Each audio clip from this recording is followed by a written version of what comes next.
feed the birds tuppence a bag. Yes, indeed, we're feeding the birds and counting the birds, no less. Welcome back, 824 here on Breakfast Television. I am so pleased to be joined by David Bradley, the BC Director of Bird Studies Canada. Welcome. Hi, thank you. All right. My lucky day, because we're talking birding. Now, the Great Backyard Bird Count is upon us. It starts today until Monday. Is this a worldwide event? It's done across the world. It's put on by ourselves and our partners in the U.S., Cornell University and Smithsonian Institution.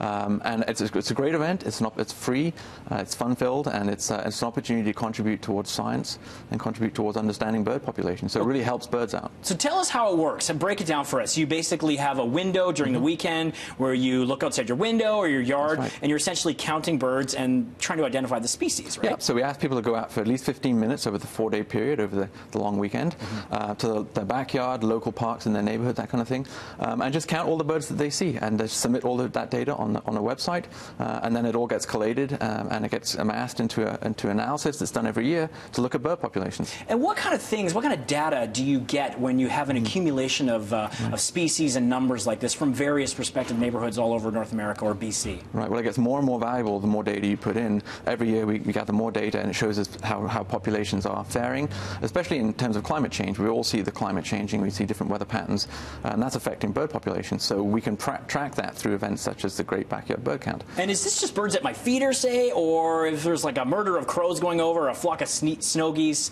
like I see a lot in West Richmond, are those countable too? You can count any bird that you see. Essentially, it can be in a backyard, it can be, as I said, at the local park.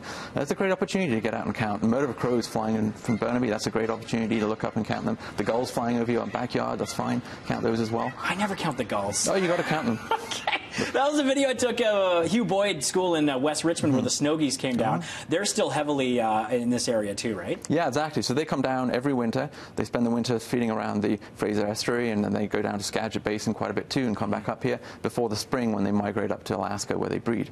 So the populations really are peaking right now. There's tens of thousands of them in the Delta area and Richmond area especially. And this photo you took is a rare, is it a subspecies of the snow goose? It's a race. A race, okay. Race. And this is the blue snow goose. It's a blue snow goose, yeah. They're really interesting, and they stand out from a flock of white geese. And I look, every winter I look for them, and I only ever see one or two. So when I saw two on the way home yesterday, I had to catch one on my phone and tweet it. It's pretty interesting. That was Westham Island. That was Westham Island, exactly, right by the Rifle Bird Refuge, yeah. Okay, cool. Now talk to us about the Lower Mainland. Why is it such a unique area for bird life? Because we have a lot of different habitats here. It's a very special part of the world when it comes to birds. It is, especially the Fraser Estuary. It's an important bird area. Unfortunately, it's an important bird area in danger because of all the infrastructure development and pressures put on that. But it's also a site in which birds congregate during the winter. It's warmer than the rest of BC, obviously.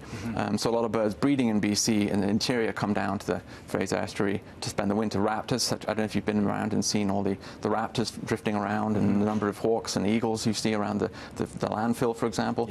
So they all come in from the interior and further north for the winter, and it's a really hot spot for bird diversity in the winter months. I always marvel, especially in the spring, at the level of habitat. You go to the Okanagan or the North Shore or the Delta Estuary, there's just a range of species, and they're all kind of like, it seems, condensed in this relatively small area, right? Yeah, definitely. And say it's a site, it's a wetland. Obviously, the coastal marshes are very important for ducks. If you go out in a boat off of Westham Island, for example, there are tens of thousands of different duck species. People don't usually see them from the land side, but when you go out in a boat, huge groups raise up from the water. It's a phenomenal site.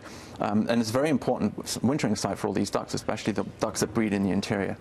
Excellent. David, thank you so much for coming on. Oh, you're welcome. The information's on the screen there, birdcount.org, or check out Bird Studies Canada on Twitter. Great follow and all kinds of great insight. Thank you so much. You're welcome. All right. Well.